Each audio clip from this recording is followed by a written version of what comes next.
everybody. This is Ron Ridenour. Welcome to the 2025 SSA Glider Pilots Flight Instructor course. We're going to be talking about lesson part 2 tonight. And learning process part 2. Was that my...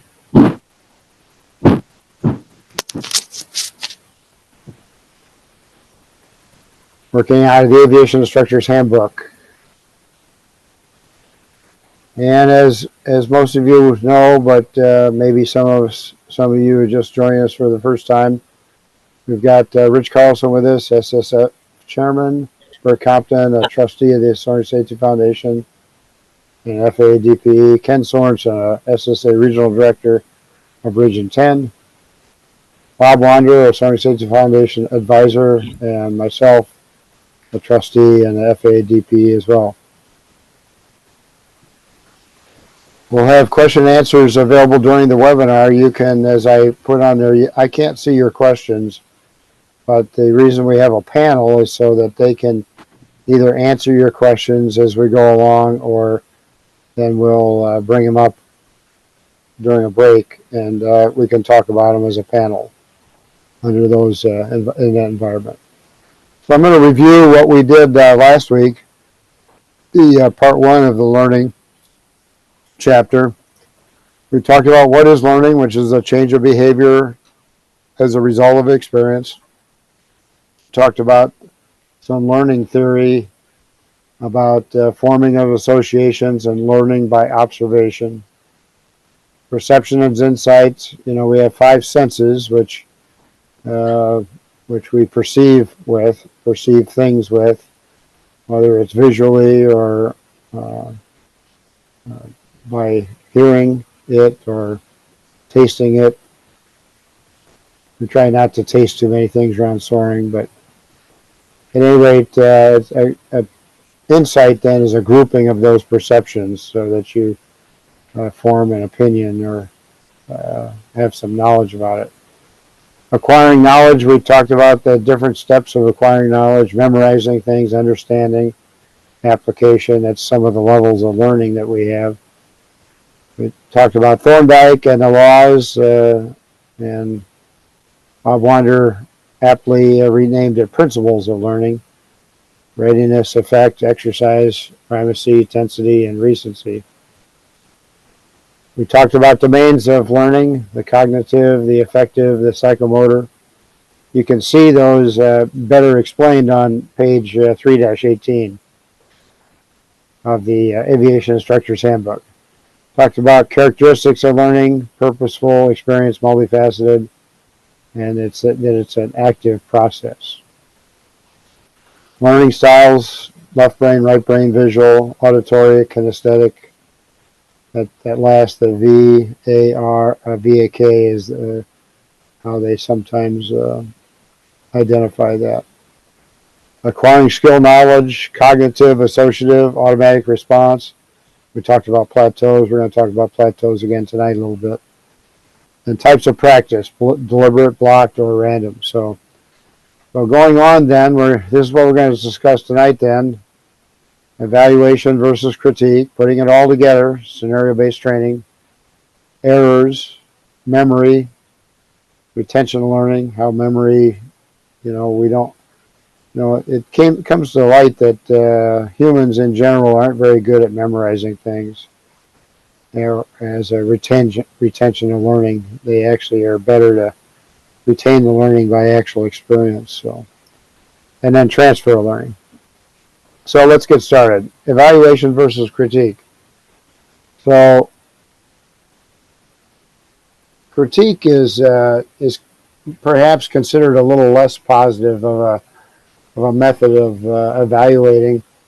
Evaluation has more positive traits and allows the instructor and the learner to interact better. Whereas a critique is something that's generally brought on by the instructor, or an evaluation is a kind of a give and take type of thing. overlearning of knowledge. It's an example that would be the automatic recitation of a verbal checklist that you might have. The you know, my friend once said that after he took off with his canopy open, or unlatched rather, and it opened on takeoff after he was in the air, and he actually ended up having to buy a very expensive $5,000 or $6,000 canopy at the time. He said that he never really he recited the takeoff checklist, before takeoff checklist, more like a poem versus an actual checklist where he was reading and doing things. And so you have to, that's kind of a example, that's a good example of overlearning. When you get to be so familiar with things that it becomes more habitual. And so we have to think about that and not try to overlearn things like that. The walk around inspection is probably another good example. Is that people are very familiar with the walk around inspection. We check this, we check that. Some people don't use the checklist when they walk around. They actually do it by memory, which is fine. And then they go through the checklist and make sure that they've covered the items that are on the checklist, because it's important that during a walk around that you do use a checklist. Application of skill. The learner understands the skill so well that it becomes habitual, and it's excuse me, I still have a little cough, as you can tell. It's getting better, but it's still there once in a while. They understand the skill so well that it becomes habitual. They can do it by habit. And before takeoff checklist is a good example.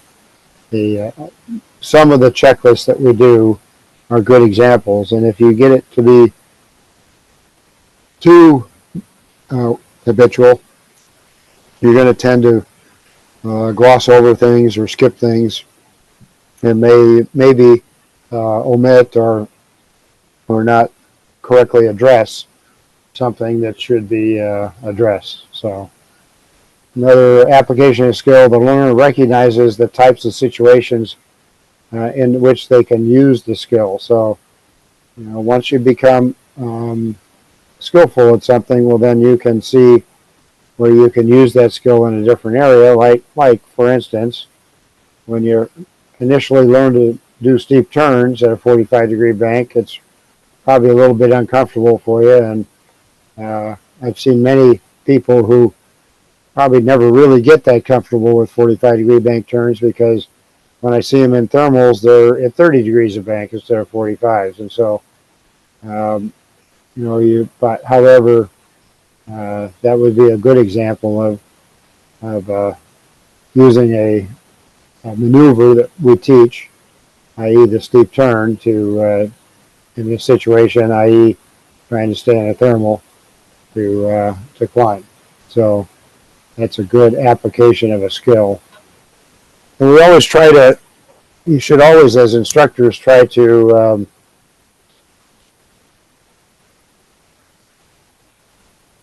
use scenarios and use things, ideas in an application type of methodology, rather than just saying, well, you got to learn to do steep turns because it's on a check ride. Try to think about, why do we learn to recover from stalls? Well, we learn to recover from stalls because, you may need that knowledge or recognize that you're approaching a stall before you actually get into a stall. So it's just, we try to create scenarios or situations as to why we're learning these skills versus just the fact that it's going to be on the check ride. So just try to refrain from teaching the test versus, sorry, I'm getting,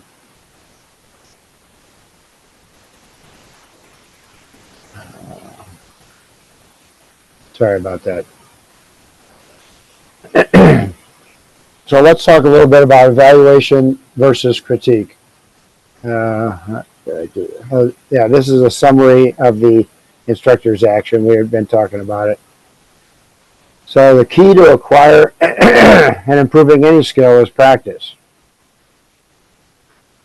But it requires that you practice correctly, because if you excuse me, are practicing things incorrectly, well, then you're kind of defeating the purpose, so to speak. So it's really important as instructors that we monitor the learner when they're practicing these skills, so that we can provide immediate feedback. Now, one thing you don't want to do, though, is provide feedback during the practice of the skill, because it offers it offers the opportunity of distraction, and chances are the learner's really not listening to you very, very well, because they're trying to concentrate on performing the skill to the best of their ability. So you should try to avoid critiquing or conversation of any kind while the skill is being practiced, and then monitor it, and then provide immediate feedback after the skill has been practiced, so that the learner can practice it again then, and perhaps change that one or two areas that you've identified that they need to change. And then explain that learning plateaus are common, and that practice makes perfect. We all get to a learning plateau at some point in time. They are very common, and that's the reason that we go back to that first key point, is that improving any skill is practice. So practice really makes a difference when you're trying to acquire that skill at a higher level than when you first learn it. So putting it all together is the next topic in this chapter, and it talks about multitasking mistake. So the problem with multitasking is that it's tough to do. It's not impossible, but it is very difficult to do. And I'll talk about a couple of multitasking scenarios that we do almost every day, but the priorities of task management and attention switching. So sometimes you have to actually physically switch your attention from one thing to another as you're going through a maneuver or a procedure. And I'll give you a couple examples of that too. And it also, multitasking increases your workload and leads to a diminishing quality of the performance. So you have to be careful about how much you try to multitask. Here's a couple of good examples is multitasking that we probably do every day is when you're flying on tow, at least I do, I also watch for lift and watch for other traffic. Now, when you're flying in formation, you have to be very cognizant of the aircraft that you're flying formation on, which is the fill plane in this case. But you also do want to be somewhat cognizant of where you think the lift may be after you get off tow, and watching for other traffic. Now, a good example of not something that you shouldn't be doing is while you're on tow is things like tuning the radio, retracting the gear if you have a retractable gear, trying to program your GPS because you didn't do it on the ground. Those are all multitasking things that you shouldn't be doing, particularly on tow, because if you get out of position on tow far enough, it could be very difficult to get back into position. Even an experienced pilot may have a difficult time getting back into position. And so we really should be watching that, trying not to multitask too much while we're flying on tow. Another example might be flying in lift. When we're trying to work the lift, you're always looking for traffic. And one thing that can help you in most modern gliders that we fly cross country or in competition, we have audio variometers, and so that's a way that you can decrease your workload because you don't have to refer inside to watch what the variometer is doing, and you glance inside and you can divert your attention to outside looking for other traffic and multitasking in that way, and just listening then using your listening senses that to discern where the lift is. So multitasking can involve several different senses at the same time. So learning to task manage. So I think we just talked about some of that just by virtue of the fact that those are the kinds of scenarios that we all have to learn how to manage the tasks at the proper time, such as raising the gear. I don't raise the gear on tow, and I think that it's a distraction that you don't really need, and in fact it could be considered to be dangerous to try to do that while you're on tow, just because it usually demands a certain amount of attention on your part, and takes away from your ability to follow the tow plane accurately. So in general, distractions and interruptions like that are areas that you have to be very cognizant of, especially when you need to be diverting your attention to flying the glider, because especially during the initial part of the tow, the first 500 feet or so, or even more, you definitely got to concentrate on towing and your positioning behind the tow and maintaining that position versus being distracted with other thoughts or duties that just aren't necessary to be done at that point. Another thing talk about is fixation and inattention, and then we talk about how to identify fixation and inattention problems. So one thing that I have over the years observed, and I'm sure many experienced instructors have, and something that newer instructors need to be cognizant of, is the fixation of things like the variometer, or if you don't have an audio variometer in the glider, many trainers do not have audio variometers in the glider. So people become fixated on the variometer and in deference to the outside world and watching for traffic and things like that. Same thing with airspeed indicator. I think in many cases there's an overemphasis on the airspeed that you're trying to fly versus the pitch attitude, and that's one way that I can see from backseat watching people perform is that if they're concentrating on the airspeed indicator and not the pitch attitude varies greatly, and with only small minute changes in the airspeed and big swings of pitch attitude as they're trying to quote unquote chase the airspeed. So one thing that if you notice things like that happening, you can point out to them that the airspeed is there as a reference instrument. It's not there as an absolute. And what they should do is be memorizing the pitch attitude that it takes to fly a certain airspeed, whether it's in cruise or whether it's thermaling or whatever.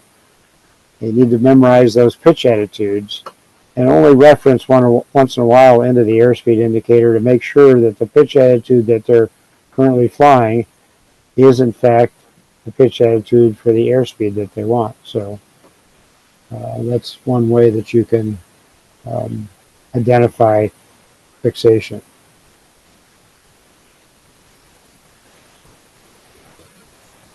Scenario-based training. Over the years, we've had scenario-based training, and many for years. In my era, to be quite honest, back in the times when I learned how to fly, we called it hangar flying. We'd sit around and have a cup of coffee in the morning or something like that, and quote unquote hangar fly. And an experienced pilot or instructor would relate a story about what happened to him the day before, or last month, or something like that. And that's basically those were scenarios. I mean, they're creating a story that actually related to to their flight, and it gives you, the student, some insights as to, if you notice things like that going on, what to do. So when you set up a scenario, you have to have a clear set of objectives. Exactly what are you trying to train. You're trying to train something about flying in a pattern. You're trying to train something about thermaling. Or you're trying to train something about flying on tow. So have a clear set of objectives. And then you need to tailor it to the needs of the learner. If a learner is having problems with a certain area, then you can create a scenario about that and see how they analyze it, because that's one way for you, the instructor, to understand better how your learners are perceiving things. Because if they can recite back to you the way that at least you thought you taught it, well, then that kind of reinforces the fact that, well, maybe you did teach it the way that they perceived it. But if their perception is totally different than what you thought, well, then you need to rethink, number one, how you teach things, and number two, you're going to have to reteach the person about that particular skill or piece of knowledge or something like that, so that they can have a better understanding about it.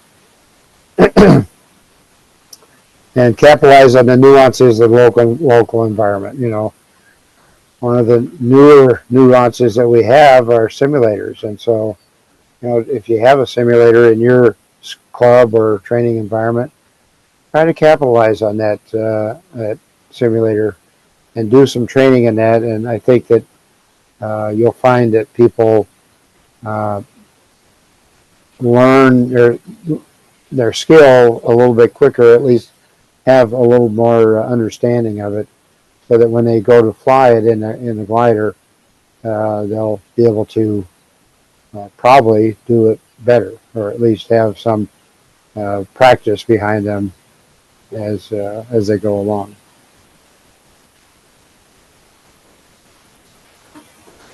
Looking at my notes here, I've got a couple notes to talk about this.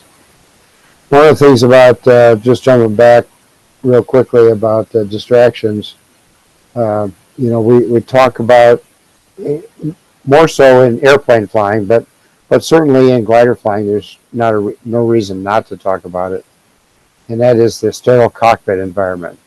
When you're in a situation where you need to be concentrating on what you're doing, i.e., I keep harping on the tow because I think it's really important.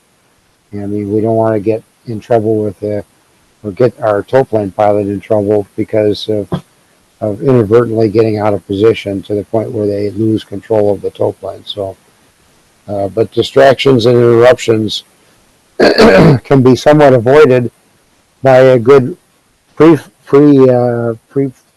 briefing to your passengers, to say, you know what, there's going to be certain times when I need to concentrate on things, and so if I say, I can't talk to you about that right now, you'll understand that that's one of those times when I need to be talking about it, and that's what a sterile cockpit is all about.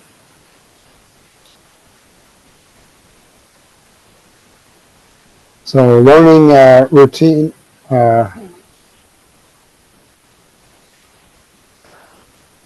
The learning route to expertise, yeah. So we have cognitive strategies, and that's that's the 4 levels of learning, basically. We have rote memorization, we have um, understanding level of learning, we have the application level of learning, and we have the correlation. Correlation level of learning is more about problem solving. You can, when you have a good understanding and can apply certain techniques, whether it's something relatively simple like doing a weight and balance. When you have a good understanding of the terminology that you're using, what the center of gravity is, what an arm, what a moment are, uh, what a I asked an instructor applicant just the other day. He used the term datum in his discussion during his discussion of how to do a weight and balance, but then he never really told me what the datum was in the airplane that we were doing, and it just pointed to the fact that he really hadn't studied, or maybe he just took for granted. It is something you cannot do with students, that he just would automatically know where the datum is, and it took him. I'm not kidding. It took him 5 minutes of research, going through the PLH and things like that, to finally figure out where the datum was in his airplane, in the airplane that we were flying that day. And so obviously he had kind of overlooked that as something that really he needs to have a more thorough understanding and knowledge about, so that he should, that kind of knowledge should be right on the tip of his tongue. And so that when you go to problem solving or application of the information that you're delivering, the fact that a datum is a arbitrary point, is rote memorization, but being able to understand and apply that knowledge about the datum, is important. And the awareness of existence of unknowns. So, one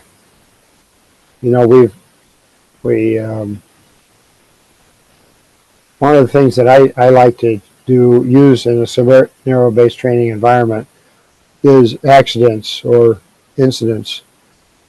We can all learn, instructors included. We can all learn by other people's mistakes, and we should try to all learn by other people's mistakes. I mean, Rich Carlson, our chairman, he puts out once a year, he puts out an analysis of the previous year's accidents, NTSB reports and other reports that he has in his that he has available to him, to try to help analyze what might be the causes of the accidents. And then you can use that, in a scenario situation, so that you can better analyze whether your student is aware, or your learner is aware of some of the unknowns that could be associated with our flying. A common thing that I hear all the time is that people talk about the fact that uncoordinated flight and a stall are paramount to spinning, but in realistic environment, if you're in a slipping type of uncoordinated position, your likelihood of getting into a stall spin is very, nothing's impossible, but it's less problematic. Let's just put it that way. I mean, I've watched people on check rides trying to do banking stalls. They enter into a turn and they try to pitch the nose up, and before you know it, they're in a slip, because they haven't recognized the fact that the yaw string is off to the side there, and they're actually slipping. And they find it very, very difficult to get the nose up, pitch up high enough to actually get a stall. And so it's It's something that you have to be, it's something that it's not necessarily just quote unquote uncoordinated flight, but it's actually the hazard or the incipient spin could come out of a slipping or a skidding rather turn. And so if you're slipping, chances of getting into an inadvertent spin are very low. If you're skidding, the chances of getting into an inadvertent spin if you install are higher. And they're not 100%, but they are higher. Do you have any questions so far, guys? Nope, they've been being answered. Okay. Anybody have anything to add so far about scenario-based training or some of their experiences at scenario-based training? Just comment, Ken, one of the comments was, it was a little jewel here. It said, instead of practice makes perfect, he says, practice makes permanent. I thought that was pretty clever. Yeah, that is clever. Thanks. Practice makes permanent. Yeah, like I said, scenario-based training's been around a long time, but we've kind of formalized it now versus just sitting around the hangar when it's raining outside and talking about stuff that we wish we could be doing that day instead of sitting around in the hangar. So, Ron, Bob Wander here. I have a comment about over learning, which was not in the previous editions of the Aviation Instructor's Handbook, but was included in this new edition. right. And that is, when candidates do the walk around, myself included, of the glider to be flown, it's easy to expect and to anticipate that you will find no defect, because probably if you're careful, and if your club and your commercial operation is careful, 99 times out of 100, you will find no defect. The glider is ready for flight. So it's easy to adapt the idea that when you do the walk around, you're looking for everything to be right. That's overlearning. That's not what you're looking for. You're looking for anything that could be wrong, that could kill you. The ailerons are not connected. The tail dolly is still on the aircraft. The canopy is not latched. You get the idea. So for me, that's a very practical example of overlearning. If you do something 99 times out of 100 and find no defect, no flaw whatsoever, that does not mean that the next time that you do the pre-flight or the walk-around or any other maneuver or procedure, that it will let's just say, result with great success. Over. Yeah, good point. Good point. That's, unfortunately, we've had a number of takeoff accidents over the years from controls not being properly connected. I think we've greatly diminished them, to be quite honest, through the use of positive control checks. And so that's an example of how we've changed our ways that we do things to try to reduce the likelihood that we take off without a control hooked up. So, and modern gliders, most of the modern gliders have automatic hookups, but that doesn't mean those automatic hookups work 100% of the time. So, We're here. yeah. I'm just going back to our fellow instructors who might be listening.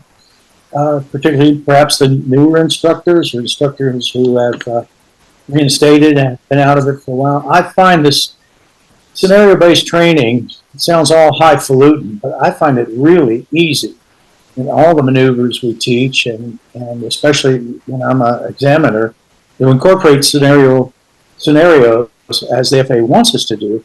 I find it very easy to create scenarios. You're on final, and suddenly you see wires, which you can't see from altitude. What do? Little things like that, wind shifts and all that, which happens a lot. So don't be afraid to start thinking about your SBTs, your scenario-based training scenarios, because they're kind of fun to create, the what ifs. And that, I think, broadens the learner's ability to be able to recognize and react what's going on sometimes. Obi? Yeah, thanks, Bert. That's a good point, and I wholeheartedly agree with you. You know, this is the training phase of it, and then when we as examiners give check rides, have been instructed by the FAA to create scenarios to evaluate. So we do scenario-based evaluations, and if your learner hasn't been trained on scenario-based type training, then when they go to the scenario-based evaluation, they're going to be at a disadvantage because they're not used to thinking about things that way. So I think that it's important for this instructor standpoint that they use scenario-based training, because during a check ride evaluation, a practical test, you know, guys like Bert and I, other examiners, we use scenario-based evaluation methods as we've been instructed by the FAA to do. So, Quick comment, Ron? sure. And Bert and all the instructors. Scenario-based training is it's a catchphrase for simply presenting your candidate with a problem. Here's the problem, candidate. You're on short final, you're too low, you're too high, there's traffic in the way. How would you solve the problem? So for those of you who want to become instructors and are intimidated by scenario-based training and SBT, it's really not that complicated. You just need to set your candidate up time and time again. If this problem would arise, how would you solve it? It's really not that complicated. Over. Thanks. Yeah, it's you know, I like many instructors or evaluators when we first started really pushing on this, probably 20, 25 years ago now, was somewhat intimidated. And so I understand, and I'm sure that the experienced instructors and evaluators here understand as well, because we were in your shoes at one point in time. And so, but as Bert and Bob indicate, you have to practice at it. You have to think about it a little bit. And once you've thought about some of the scenarios, and it actually enhances your ability to evaluate your students' abilities as well. And so try to use it as much as you can. Try to put it in your vocabulary. Try to think about scenarios that you can have your student evaluate and prove to you that they understand how to solve problems, just like Bert and Bob both said. So here's some of the instructor summary actions. Explain the difference between normal task switching and interruption multitasking. We talked about that already. I spoke to that a little bit. You know, you don't want to get interrupted, because like another good example of interruption is you come into the pattern and you get interrupted in your landing checklist and you forget to put the gear down. And you think to yourself, oh, that would never happen to me. But I remember one person relating to me after they landed gear up on a solid runway, fortunately, that they couldn't quite figure out what that buzzing noise, what that blaring noise was in their ear as they were on approach, because they thought they had everything was okay, and they just assumed that was something that they didn't understand. And so it was a gear warning horn, but they didn't really put two and two together. So ensure that the individual skills are reasonably well practiced before asking learners to perform several tasks at once. You know, before you ask for multitasking, try to make sure that they're doing pretty good at each individual skill. Teach learners how to deal with distractions and interruptions, and provide them with opportunities to practice. You know, intentionally, again, that's something that is right in the PTS that as examiners, we're required to provide some realistic distractions. And we're basically testing what your applicant and what the learner is going to do. Is he or she going to say, hey, you know what, I really don't have time to deal with that question right now, but when we get back on around, I'll defer it until then. So we talked about fixation and inattention, some ways to identify that. Devise scenarios that allow learners to use their knowledge and skill to solve realistic problems and make decisions. That's the point that Bob was making. So, explain to the learner that continued practice with the goal of improving leads to continued improvement. Practice makes perfect, or what do you say, Ken? Practice makes. Can't remember what you said already. See? Practice makes permanent. Permanent. Thank you. Practice Permanent, makes permanent. Right. Yeah, that didn't come from me. That came from one of our attendees. But it's great, Yeah. a great one. It is good. Good advice. Right. Again, I use the NTSB accident database to help me devise scenarios, more complex scenarios. Use of the SSF website as well for flight and maneuver scenarios. We have a lot of those scenarios on there, primarily set up by Scott Manley, and they're useful. They really are useful. So there's a lot of resources for you out there to figure out how to make scenarios. Errors. Okay, well, we got a couple of different kinds of errors. We have slips or mistakes. So a slip, we all know, right? It slips your mind. I just forgot. I know that, but the error was caused by the fact that it just kind of slipped out of my mind, and I didn't take that into account. Whereas a mistake is more an intentional thing. You make a mistake, and you know you made a mistake, but you continue to operate by allowing that mistake to influence how you're flying. And so, kind of the couple of major kind of errors, either just inadvertent errors, slips, or overt errors, mistakes. So reducing errors, learning and practicing, taking time, checking for errors. Learning and practicing is the way the way that we try to reduce errors. The practicing part, taking a little more time. I mean, as we've all of us experienced instructors, and some of you who aren't quite as experienced, we've noted that a lot of people try to do something immediately if we simulate an emergency on tow, a PT3. They try to say, well, I got to do this immediately. But usually there isn't.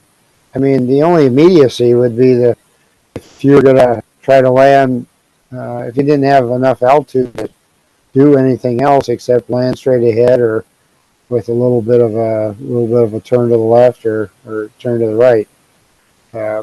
So try to take time to figure out where you're at, what you're doing, how much, an immediate turn back to the runway toward the field isn't necessarily always the best thing. In fact, many times it's not the best thing.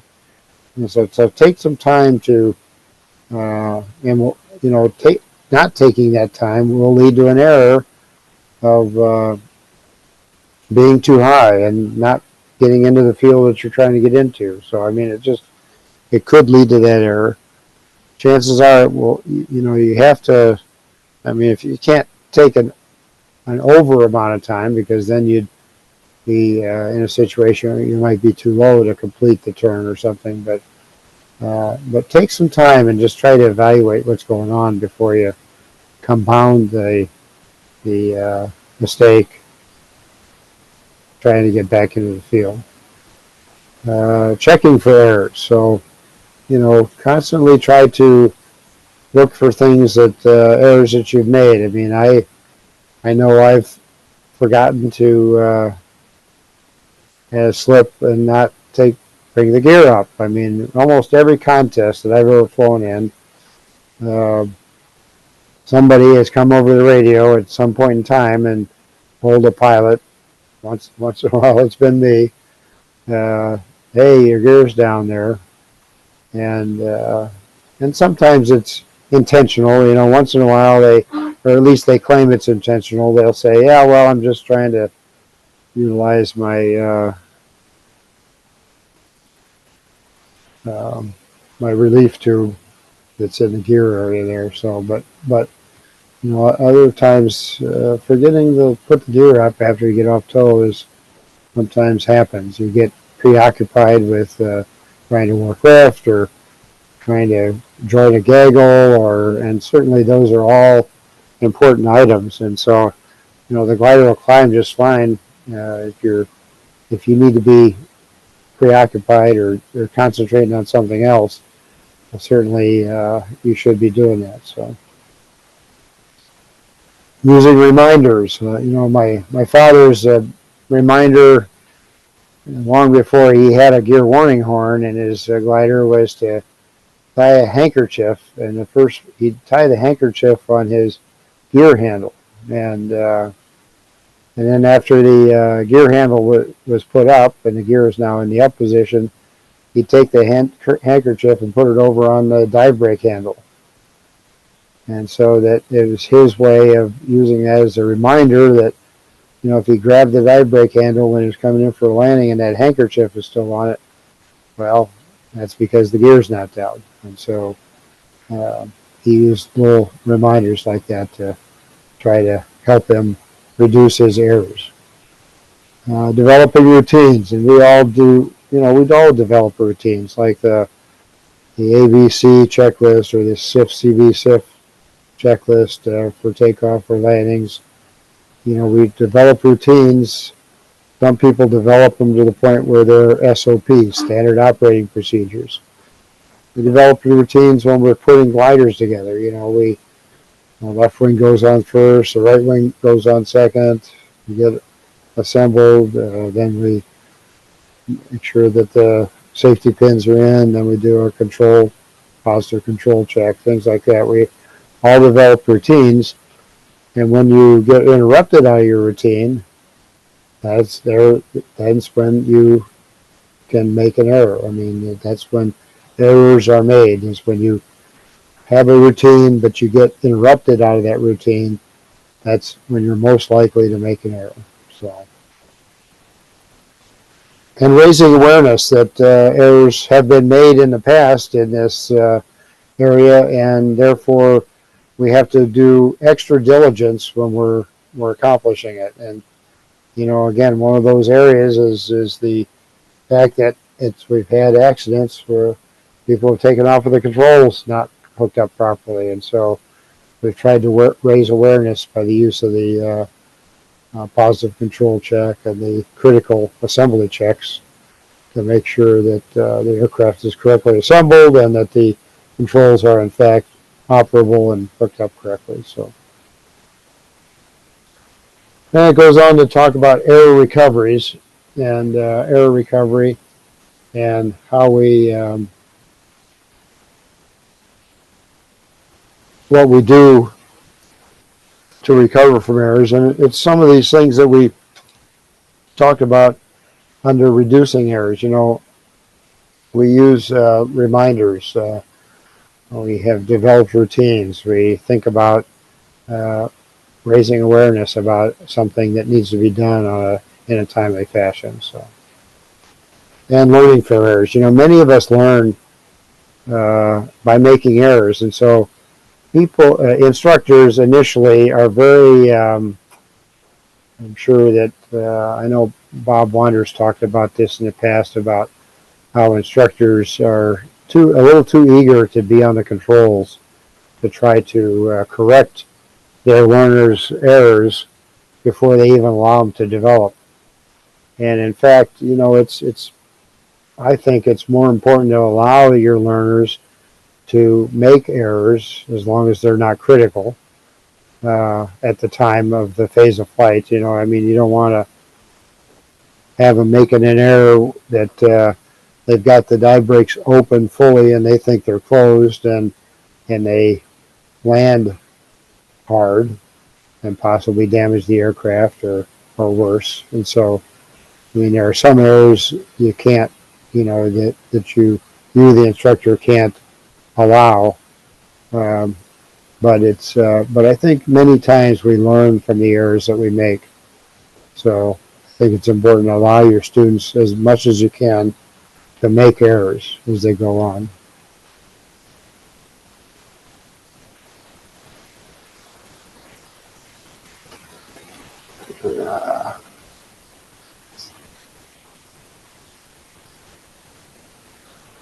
My screen has froze up. Oh, there we go.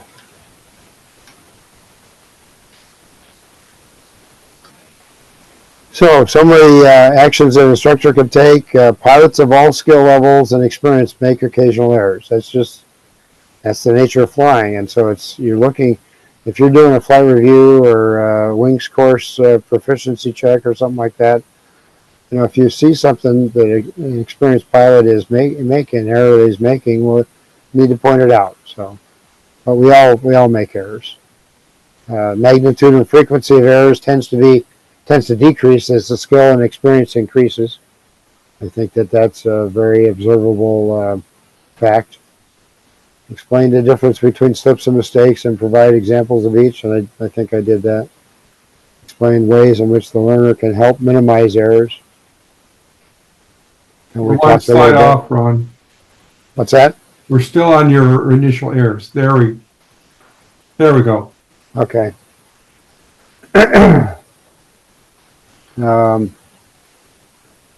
Explain ways in which the learner can help minimize errors. Allow the learner to practice recovering from common errors. You know, we have common errors listed in our glider flying handbook on a maneuver or something like that. I got into a discussion over the weekend with one of the other safety trustees, and it was an interesting discussion. And I did a little research, and I can't.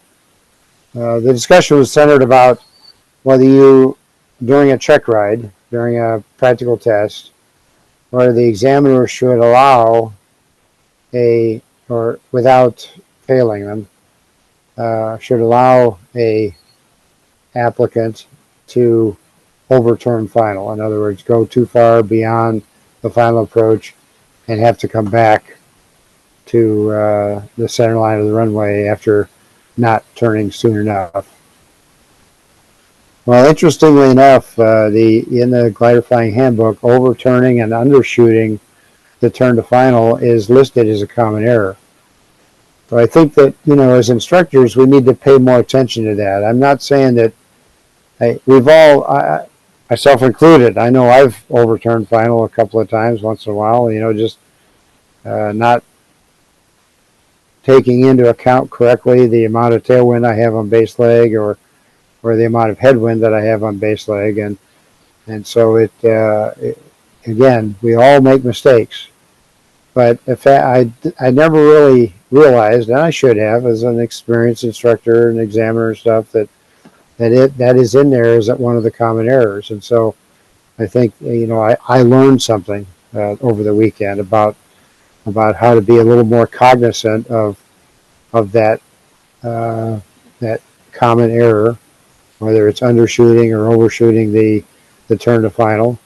Now, there are times when, you know, overshooting the turn to final or undershooting it have their place, because, I mean, if you're low, certainly you don't want to go all the way to the corner, the turn final. You're probably going to turn in a little bit sooner. And so, or if you're excessively high, you might want to extend the base leg a little bit and purposely overturn the final. But for the most part, you want to try to be precise in especially that part of the approach, the part of the approach from base leg to final, and make sure that you're accurate. And like I said, it's listed as one of the common occurrence items right in the glider flying handbook. So take note of that.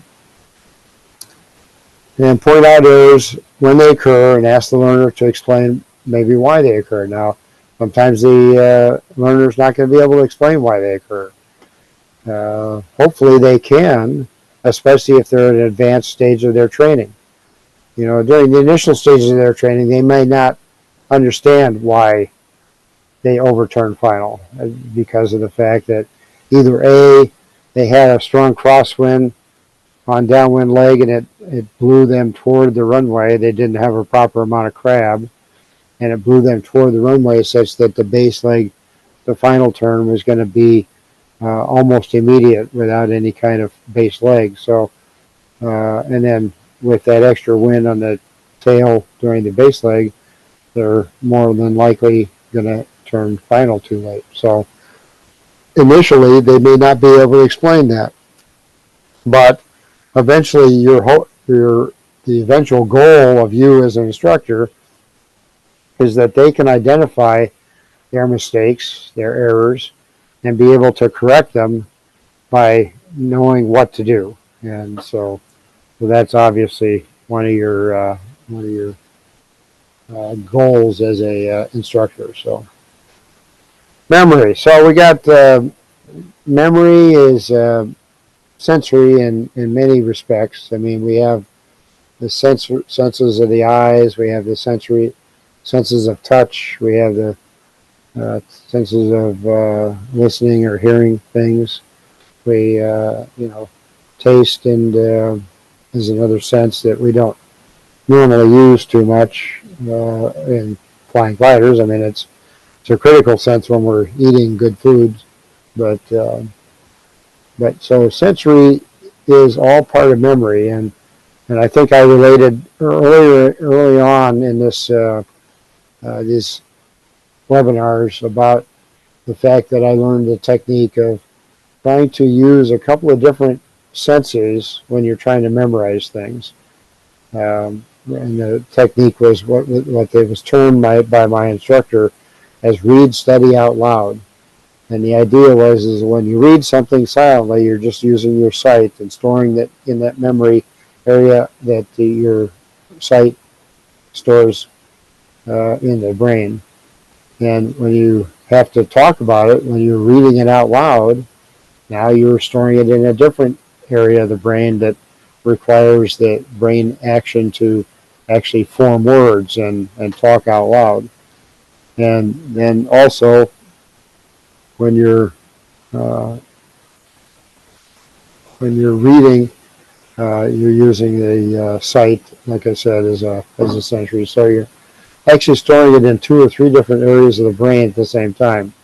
Another technique he indicated was really good for memorization was to write it out in longhand, interestingly enough. Now, I know that's probably a long lost art in many cases, but he said that it was shown by a study that it wasn't a lot, it wasn't a great amount of information or, extra, but using touch, obviously, when you're writing, you're using touch, especially if you're writing out things in cursive, and storing it in that area of the brain as well, trying to write that cursive penmanship.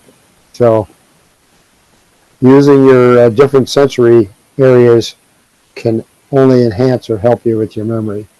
We've got short-term memory and long-term memory. So, some things are stored in the short-term memory. I find as I get older, my short-term memory seems to deteriorate. My long-term memory is still pretty good, but my short-term memory seems to deteriorate.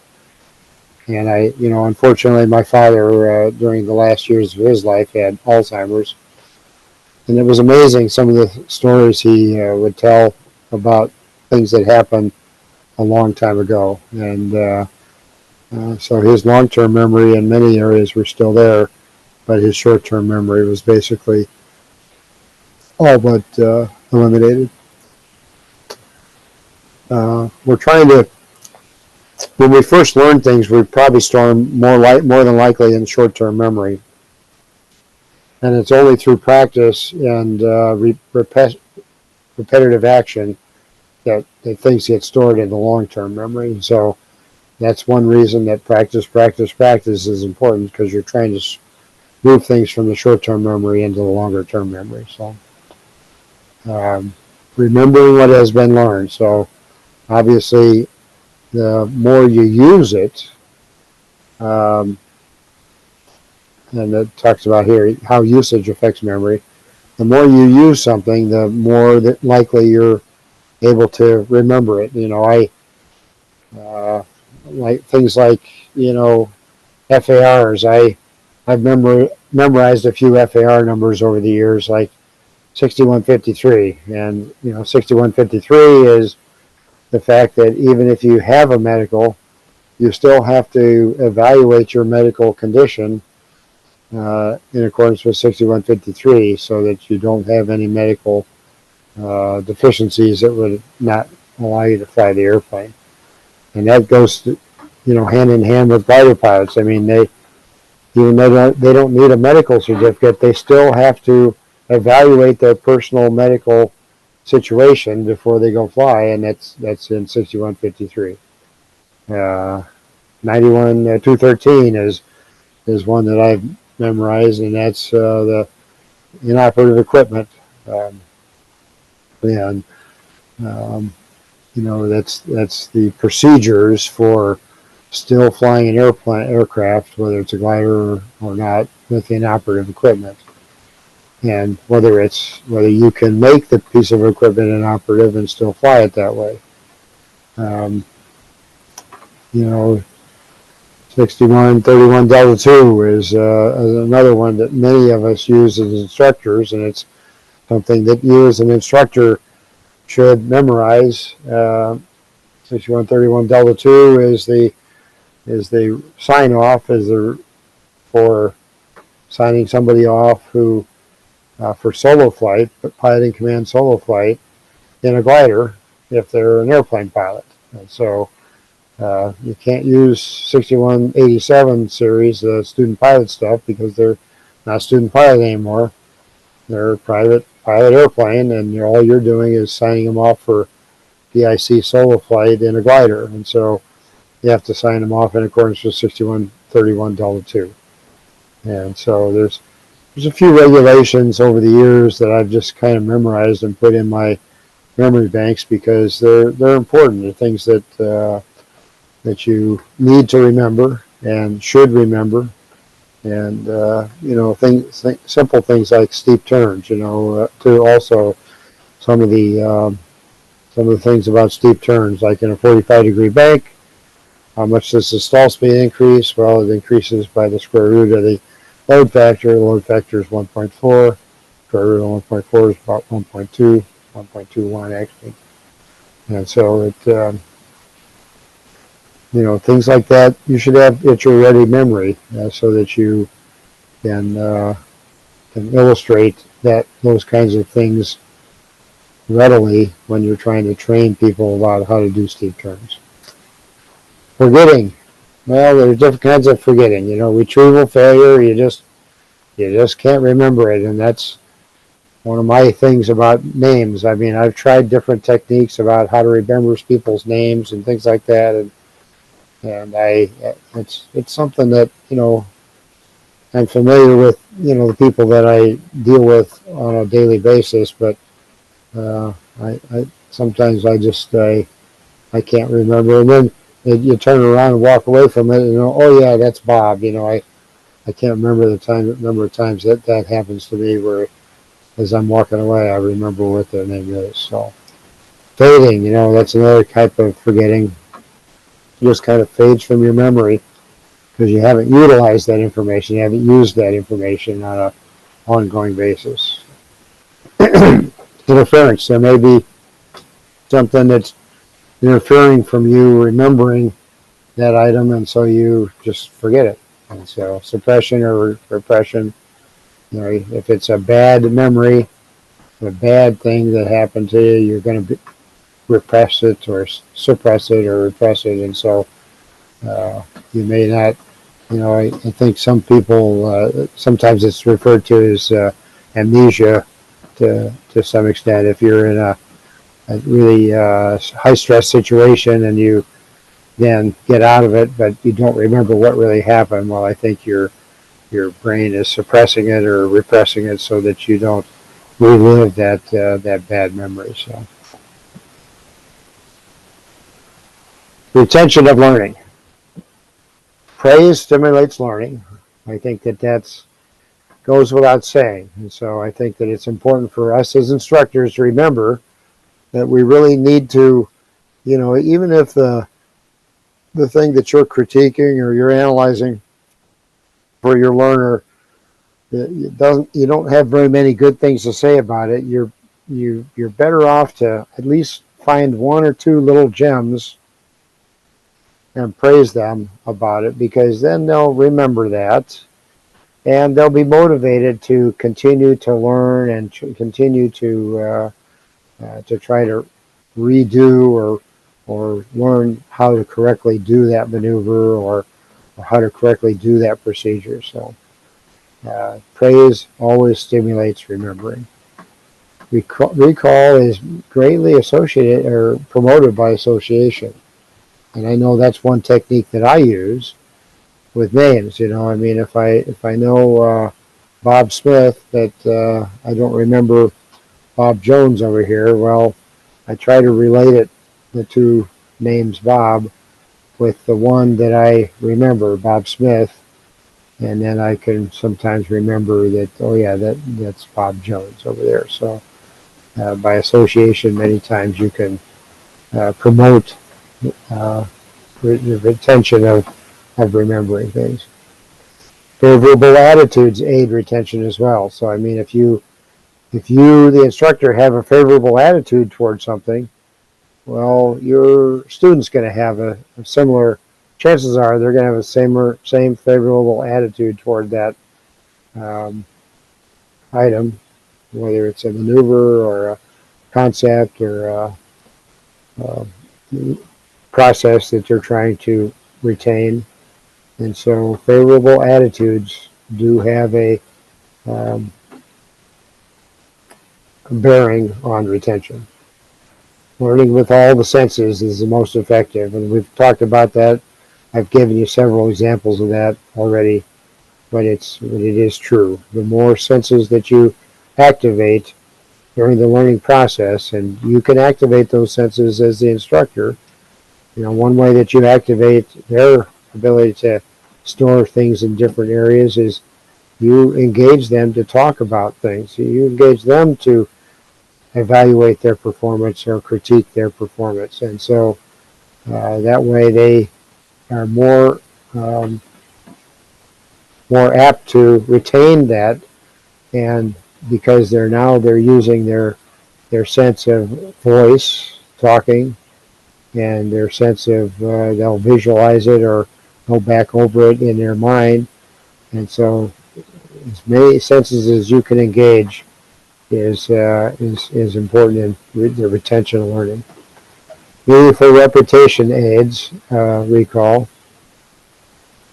And one of those meaningful repetitions are the use of mnemonics. And so, one of the things that when I'm given check rides in airplanes, the 91205, which is the required piece of equipment in a powered aircraft. Now that would apply, actually, interestingly enough, in a motor glider, a touring motor glider, as well as an airplane. But one of the mnemonics is A, tomato flames, and I'm not going to go all down through the list, but like A stands for, I think, altimeter, but I don't even remember for sure, but they always go through A, tomato flames, and T is for tachometer, and there's another A in there, then so there's got to be something else that has A in it. So I personally don't use things like that, because when I would need that information, all I really need to know is that it's found in 91205, and therefore I can go back and without the use of that mnemonic, I can go back and look at the actual list of items that's in the regulation. So, but there are other mnemonics that we use. You know, the A, B, the 3 C's, the 2 D's, and a couple of E's, or however you want to remember the pre-takeoff checklist. That's one of the mnemonics that I know is widely used is the ABC checklist. Another mnemonic is one of the compass errors is acceleration and deceleration errors. So ANDS, ANDS, accelerate north. If you accelerate, you're on an east or west heading and you accelerate, it's going to indicate a turn to the north, and decelerate south.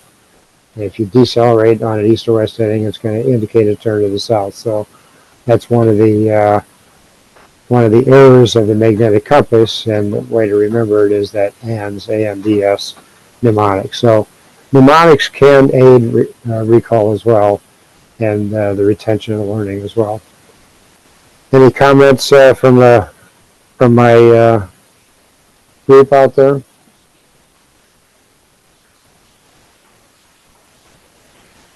We've been getting them online. We would like to congratulate James for passing the FOI knowledge test last week. Excellent. He's been listening to these classes, and that certainly helped him take the FOI. Oh, good. Congratulations, James. Unmute. No, there we are. Hi, it's Bert. Hi, Bert. Hi. I made some notes. Everyone should. Getting back to errors, there's a common mnemonic called TLAW. Many instructors know this. That looks about right. And they often, before entering the IP, they set themselves up for a good downwind leg. And on that downwind leg, they evaluate. I use something a little different. It's that looks about wrong, not just that looks about right. You might be fooling yourself, patting yourself on the back by saying, oh, you know, the trends of the airspeed, the variometer, etc., are right on. But those trends can, in a few seconds, change, and that's why I teach. That looks about wrong. So it's a correction of the error, I think is useful.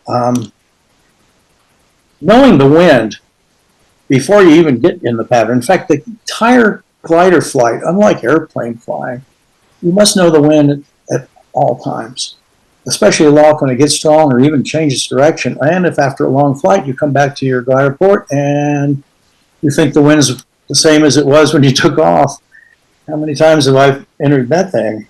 Found that. You can do an opposite pattern with a base leg into the wind, if you think about it, because gliders step back. The FAR says airplanes must make a left pattern. Airplanes. So if you can, you might consider an opposite pattern. Places like Harris Hill, where on your downwind you're still above a pretty good hill. Harris Hill's our historic glider site in Elmira, New York. And finally, I argue this all the time. No, I don't. I correct people. A square pattern is not an FAR.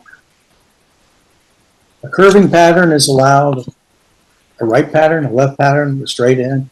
It's ideal to have some sort of planned pattern, especially if there's other aircraft in the area, but to make the square pattern a goal or going downwind until the airport is 45 degrees over your shoulder, that's airplane talk, and that does not work with gliders as you turn into the wind. You have a long final into the sink, and the wind gradient when everything looks just right, and you enter that dropout as I teach it, the wind gradient. So be creative in your thinking and your teaching. I'm asking instructors. Consider that looks about wrong might be a good way to teach it. So there's a problem. You recognize the problem, you react with a solution. Solutions being option A, B, and C sometimes.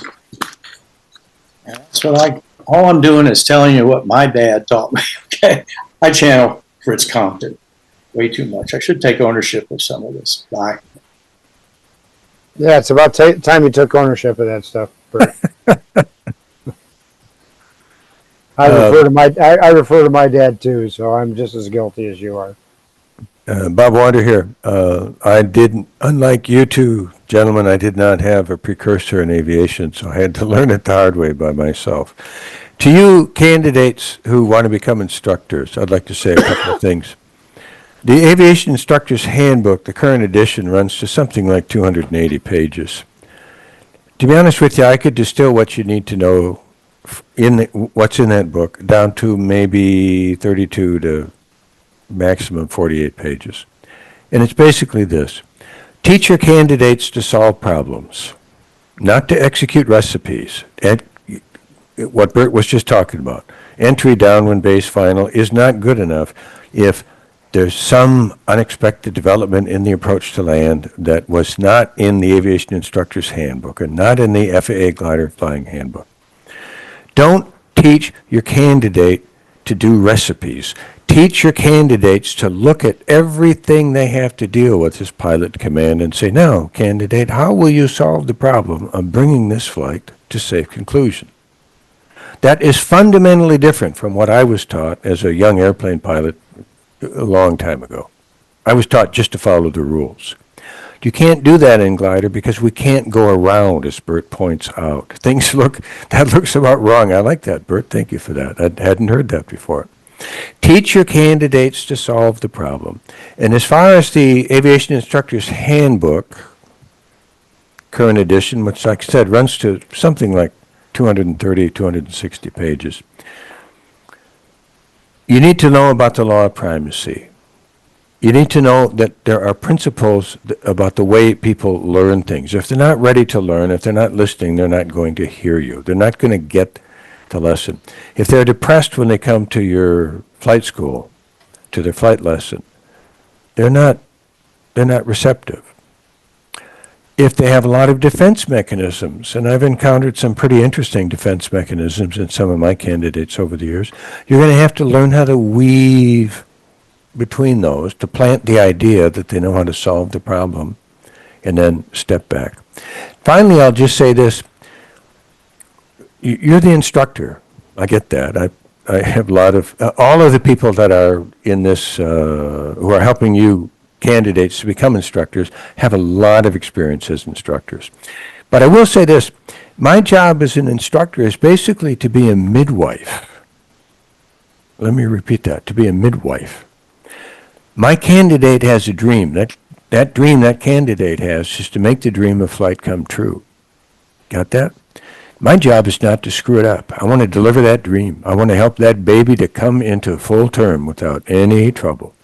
My job is to help the candidate learn and figure out how to solve all the problems to bring every flight from beginning to end to a safe conclusion, to help the candidate make that dream come true. That is an honorable trade. It's a wonderful profession to be in. The Aviation Instructor's Handbook,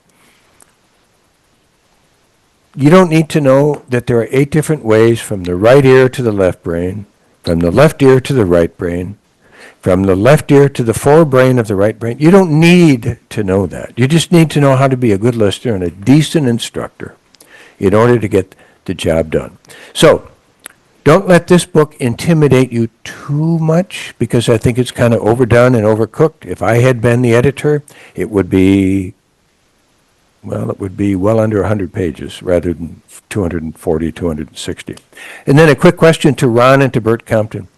Have you ever flunked anybody who was an initial instructor candidate for a check ride because they didn't know that the right front and the left ear of the forebrain and the back brain, when connected to the tailbone, could possibly result in electrocution? Over. Every day, right, Bert? Not yet, but I'll look for that. What I really emphasize, not emphasize, I do a complete, comprehensive check ride. However, coordinated flight and collision avoidance are 2 things that if you don't do them, can kill you. I don't need to Twice I've failed people in a skidding turn to final in a Schweitzer 232, and you know how fast they can jump into a spin. Skidding turn to final, short final. And the other is collision avoidance. I'm teaching clear right, up, and down. My one friend who was in the midair was hit from below. That guy didn't look up while he joined him in the thermal. And also I teach people that this is not clearing a turn. That doesn't work.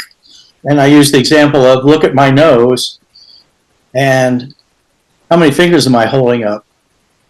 If you stare at my nose, you can't tell because your focus is so narrow.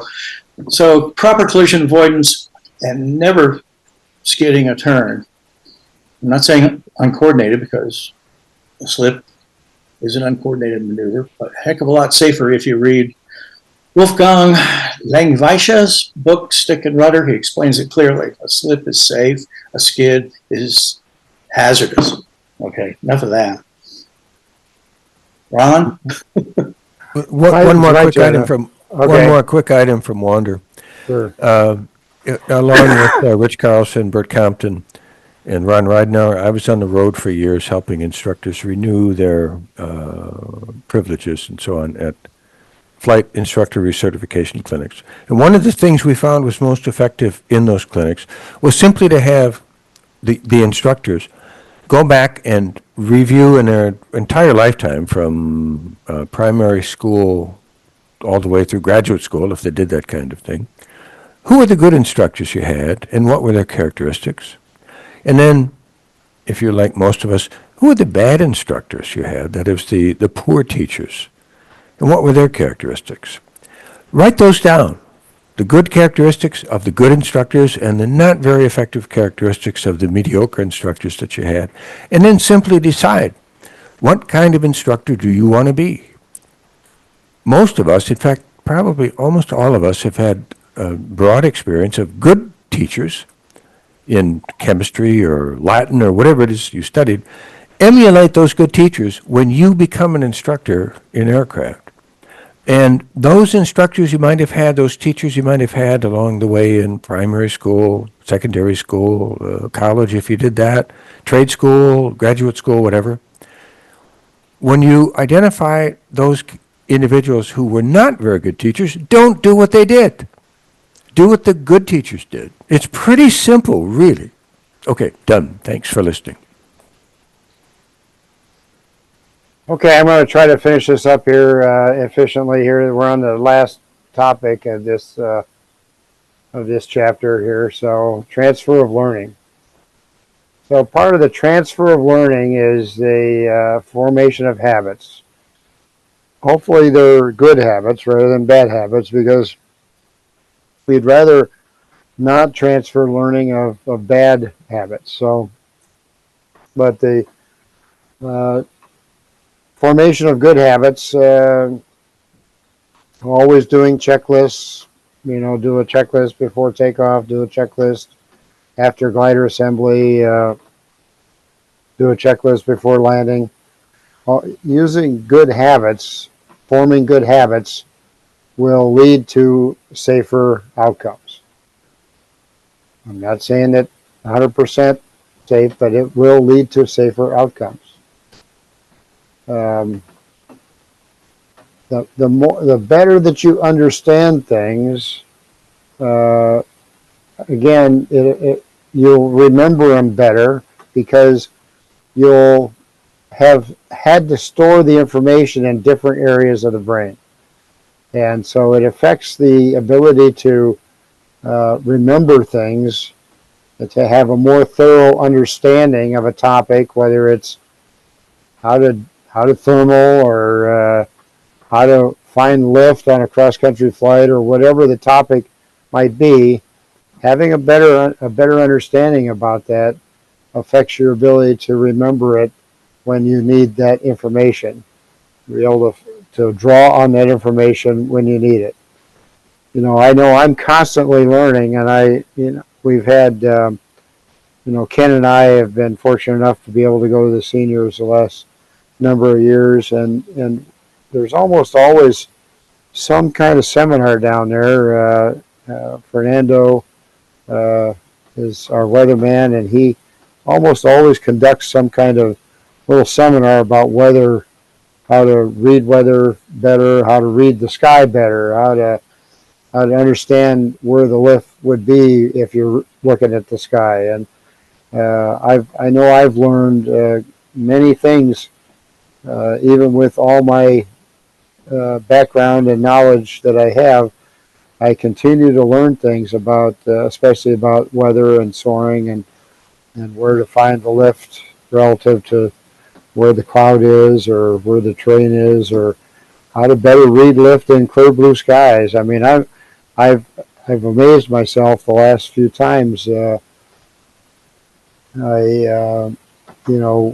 Found a street of lift in a clear blue sky, which seems crazy, I know. At least I thought it was crazy. And I actually flew that street of lift for 18 miles on it just this last time I was down there. I've got it on my barograph trace, on my GPS trace. It just showed, just uncanny how I was trying to be very, very sensitive where the wind was, and using the wind readout on the GPS, and I was able to just kind of work my way into the wind for 18 miles, staying in a street of lift and not losing any altitude at all, which is, the more you train yourself and the more you understand things, the better you'll remember how to work at those kinds of things. And it'll help you in the long run. So it's tougher to remember during training, to be quite honest. At least it is for me. Okay, I learn things mainly from remembering. In the next point, there's after training. I go back over things after the training is accomplished to put it more out of my short-term memory and into my longer-term memory.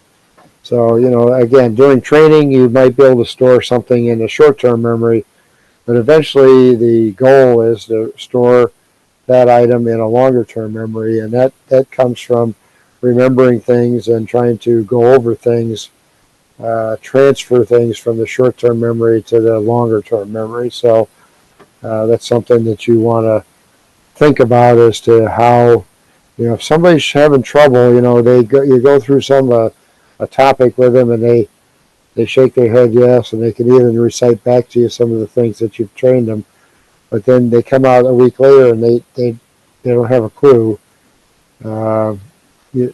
That's because they never transferred that learning that you gave them from short-term memory to long-term memory, and so you have to try to give them clues as to how to do that. And repetition and practice after the training is over is one way to do it. Going back through making sure that they have reading material to go back and review after the training is over is also important, so that they can make an attempt to shift that training from long-term or short-term memory to long-term memory. So, and the source of the knowledge that you're presenting is really, really important. If you don't present what your sources are, then it's only your opinion. And your opinion can be hearsay. I mean, your opinion may or may not be accurate. And in my humble opinion, people are more likely to, if you can back up what you're saying with a piece of source material, whether it's the Glider Flying Handbook or whatever the source material is. Pilot's Handbook and Nautical Knowledge has a lot of good resource in it that we often overlook in the gliding community. Our glider club has recently, we've used, Bob Wanders and Tom Knopf's materials, and so Russell Holtz has materials about training as well. And so if you can relate the information that you're giving that person to some piece of source material that they can then go back and review and shift that short-term memory of the review that you did during just before you went flying, and shift that information from the short-term into the long-term memory. It's going to help them to understand better and how to and remember things, transfer that learning and retain that learning on a longer term. So discuss the difference between short-term memory and long-term memory. Explain the effect of frequent and recent usage of knowledge. We talked about that earlier. I didn't really talk that much about it today, but we've talked about that earlier about, the frequency and the recency of usage of that knowledge also affect their ability to transfer the learning from short-term to long-term. Explain the effect of depth of understanding. So, it's, again, the greater depth of understanding a person has or is knowledgeable about a topic, the more likely they are to transfer that learning from short-term memory to long-term memory.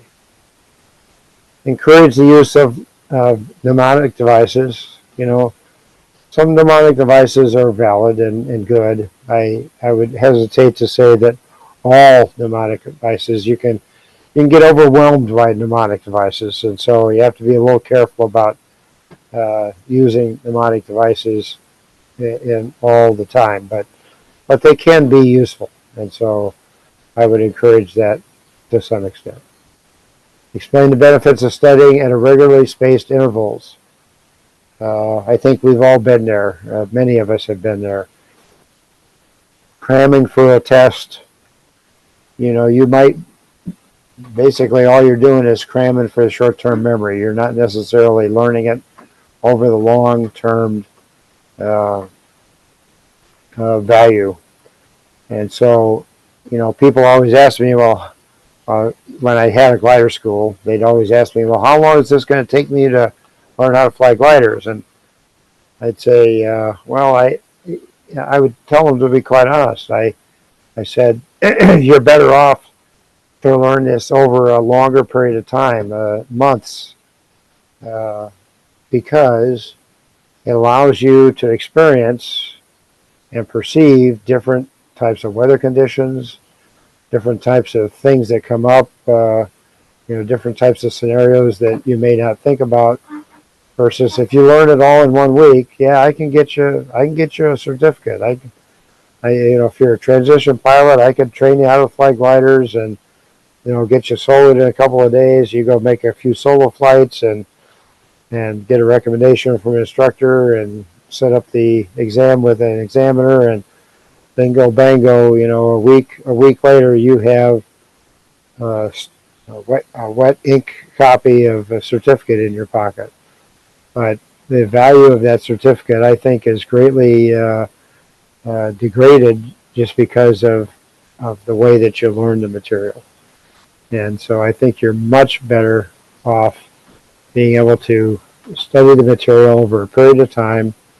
And I know to some extent that can be frustrating, and I know to some extent many people don't have the time. They're professional.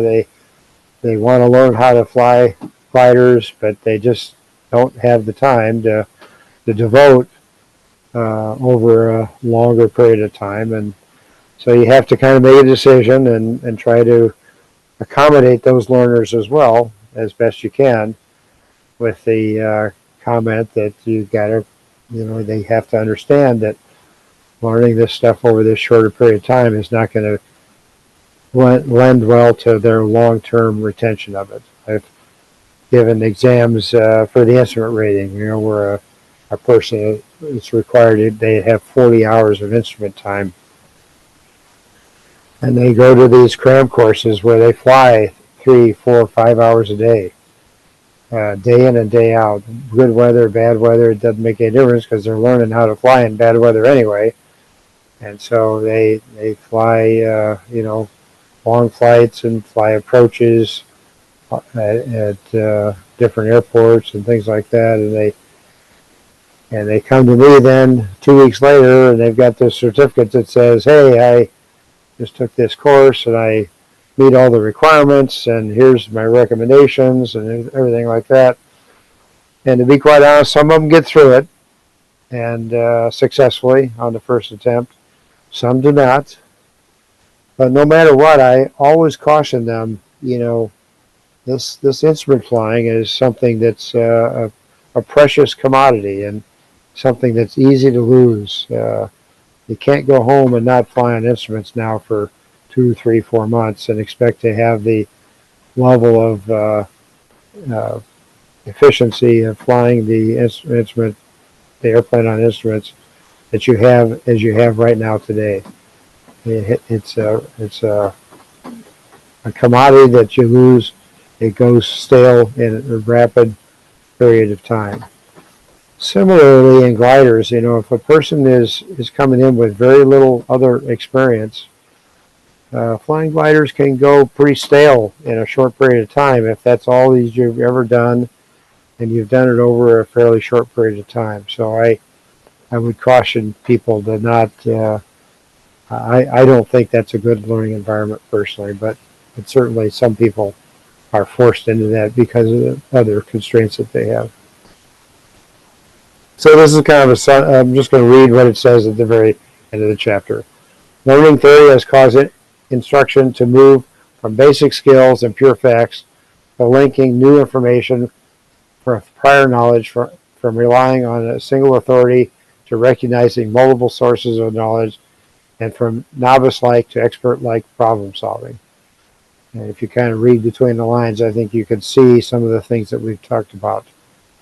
While education theories facilitate learning, no one learning theory is good for all learning situations and all learners. And Bob Wander mentioned that, just because you know the theories doesn't mean that you know how to teach. And instruction in aviation should utilize a combination of these learning theories. And that's what Bob was alluding to as well. And I'm, that the fact that you look around and you've had different teachers, different educators through the years, and I'm sure you've had your favorite teachers and your favorite educators and people who you've learned more from than other people who you haven't. And so part of that is being, interested in the material that they're teaching you, certainly. There's no question about it. But part of that is that they were just perceptive on how you learned, and they spoke to you in many different ways that hopefully you can speak to your students as well as you go forward. So some of the resources we have, printed manuals, FAA.gov publications, Glider Pilot Ground Schools. Bob Wander lesson plans and materials. Russell Holtz has some. Tom Knopf has some that are still valid, even though he's not with us anymore. Scott Manley, he's got a whole set of simulator instructor videos and on our SSF website and curriculums that he uses to instruct in simulators. Dave Seymour, I think, now he's on the next slide here. I'm going to mention him again. He's given a ground school. Those of you who were not able to go to the ground school or something like that last time, he's doing another one here in April. Unfortunately, covers the day, one of the days covers my presentation of Chapter 4 and Chapter 6. So you'll have to, if you have to go to that to try to get through the knowledge test, we'll see you the following week. But Dave has a good, I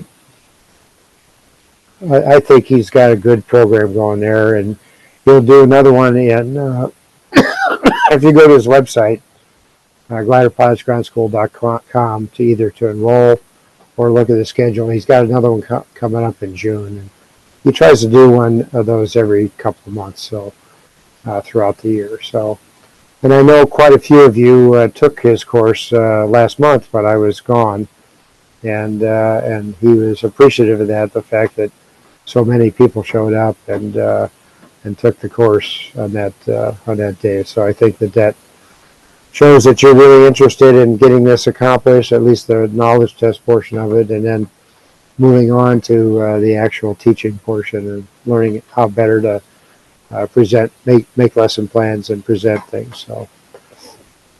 So next week it's chapter 4, effective communication. That's only about 10 pages, and chapter 6, assessment. So I've decided to combine those two because they're about 10 pages apiece in the book. And then April 23rd, chapter 5, the teaching process. That kind of sums up everything we've been talking about, how to actually go about the teaching process. And one of the critical steps in the teaching process is the preparation. So knowing how to better prepare yourself, knowing what resources you have available to you to teach from, making out lesson plans, things like that. Preparation is really a key part of the teaching process. So, and then we're going to go back to chapter 1. I kind of skipped over that on purpose because I think that it encompasses everything that I've been teaching here for the last couple of months here, and it kind of brings together the risk management and single pilot resource management piece of all these, of how you teach. And just the stick and rudder skills aren't good enough anymore, to be quite honest. I mean, they're important. I'm not saying they're not important. Nobody would ever say they're not important. But the other skills available to you, the risk management, the single pilot resource management, the decision-making skills, all those are extra skills that have not, over the years, 30 years ago, weren't taught. Nowadays, we have tools to teach them effectively, and we'll go through those in chapter 1. We'll also look at the risk management handbook. If you have time to review the risk management handbook before we do that on April 30th, I would encourage you to look it up on the FAA.gov website and go through the risk management handbook a little bit. The chapter 1 is kind of the Cliff Notes version of the risk management handbook, and it goes into the risk management in a little more depth. And so I think that it's a good resource that you have available to you to also utilize. So it's time for questions. It's been a long night, I know, and I'm sure some of you are tired, and especially you guys out on the East Coast. I appreciate you hanging in there. If you have any questions, or I think my panel kind of gave you some good advice last break, but if they have some more, or if we have any questions, we'll try to answer those before we call it a night. Yeah, Ron, Bob Wander here. I have Yeah. a quick one for Rich Carlson. Rich Carlson, for 25 years, has been on the road helping wannabe instructors become instructors and helping instructors who are currently instructors renew their privileges. Rich, take a minute and I'm asking you to give some advice to the people who want to become instructors, what you think they need to do and what hurdles they will need to overcome. Over. No pressure, Bob, no pressure. The biggest problem that you're going to get is figuring out your teaching style and understanding how do you get the information that you have into the candidate or the learner's head and their skill sets so they can be the pilot in command of the aircraft that you're trying to get them to be. As you said, the goal is to get them to their goal. You're trying to put yourself out of business in essence, because you're not going to sit in the aircraft with them forever. You want them to be able to go off by themselves. They're going to make mistakes. You're going to make mistakes. I tell everyone that I know that my very first student, I made a huge mistake, and Ron pointed it out very vigorously to me when I got back on the ground. It is something that I learned on the very first flight that I've never allowed myself or a learner to do again to me. And that is to monitor the aircraft and make sure it's doing what we want it to do. But we'll make mistakes, we'll learn from them, and we'll understand, look for the subtle issues that drive what the candidate is doing, what the learner is trying to accomplish, and whether why they're getting it or why they're not getting it, and get them to the point where they can act as pilot command rather than just as a passenger who can move the flight controls around. One of the things that Rich over the years has been very actively involved with is the scenario-based training. I mean, we as instructors at the PERCs, the Flight Instructor Refresher courses, we actively use scenario-based training to allow the instructors in the room to come up with ideas and their perceptions of how to handle scenarios that we present during the course. Pretty much every topic, I think we usually have at least 3 or 4 scenarios, don't we, Rich? Yes, we do. And we really want the scenario. And as we've learned how to use these things, we've learned how to make sure it's clear what the point is, and then have a slide that summarizes what the purpose of that scenario was, what we think that they should have learned. And we use a nice guided discussion methodology to extract and make the candidates discuss the issues and make sure they address all the points that we wanted to make. So we use a variety of techniques to use the scenario effectively in our class. Yeah, so I mean, I can't recommend highly enough going to a FERC. Even if you're not a fully qualified instructor yet, I mean, if you have an opportunity to go to a FERC, I would highly recommend that you do it, because I think that even as